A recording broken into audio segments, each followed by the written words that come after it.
les filles, alors pour ma première vidéo je vous avais appris comment faire une mini-jupe sans avoir un patron. Et bien ici on va voir comment on fait un patron quand on utilise du jersey, donc un tissu élastique, et vous verrez que c'est très facile. En fait c'est mieux, comme ça on peut jouer un peu avec le patron et faire d'autres modèles qu'une simple mini-jupe. On va alors commencer par prendre ses mesures. On prend la mesure de sa taille, des hanches et des jambes. De la taille aux hanches, il y aura donc 20 cm et des hanches. À la mesure qu'on prend des jambes, il y aura 25 cm. Ceci pour une taille assez standard, une longueur standard de mini-jupe. Maintenant, si on la veut un peu plus courte, on peut laisser 20 au lieu de 25. Moi, d'habitude, je laisse 20. Mais voilà. Pareil, si vous voulez que votre jupe soit un peu plus longue, vous rallongez les 25 cm à 30-35. Notez bien toutes vos mesures. Et maintenant, on va les diviser toutes les trois. On va les diviser par 4 et on va enlever un demi-centimètre à chacune. Maintenant, on commence vraiment à dessiner le patron. Donc sur le papier, on va faire une ligne droite qui ici va faire normalement 45 cm. Ensuite, on place la première ligne qui correspond à la mesure de la taille divisée par 4 moins un demi-centimètre. 20 cm plus bas, on va mettre la mesure qu'on avait calculée pour les hanches. Donc la mesure qu'on avait pris des hanches divisée par 4 moins un demi-centimètre. Et pareil pour notre dernière mesure, qui sera elle donc au goût 20 ou 25 cm plus bas.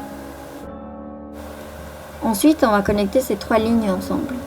On commence par connecter A avec B, en suivant une ligne courbe qui va en fait dessiner les hanches.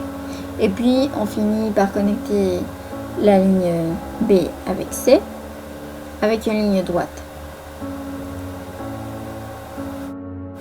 Si vous voulez que votre jupe soit un petit peu plus longue, il suffit de rajouter un rectangle en dessous de la dernière ligne qu'on vient de dessiner. Maintenant, on va descendre A vers A', qui est en fait un point à 1,5 cm plus bas, sur la même ligne du milieu. On descend A de 1,5 cm sur la ligne de milieu, et on connecte ça en suivant une ligne courbe. Le coin où A' se trouve est un angle droit. Et on finit notre patron en faisant ce qui va correspondre à la taille, donc une petite ceinture, on va dire, qui va être attachée à la jupe. C'est un simple rectangle où la longueur la plus large, c'est la mesure de la taille divisée par 2, moins 1,5 cm.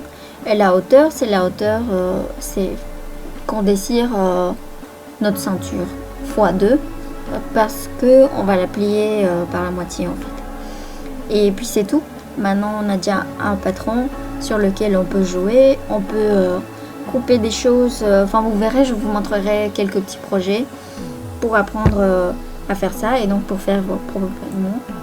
Et donc voilà, rappelez-vous juste que ce patron peut être utilisé seulement avec un tissu élastique. Voilà, j'espère que ce tutoriel vous a plu. Si oui, n'oubliez pas de vous abonner à ma chaîne, de me donner des pouces verts et envoyez-moi vos photos de projets sur Instagram. Aussi, suivez-moi sur Twitter et allez parfois sur mon blog. Allez, salut!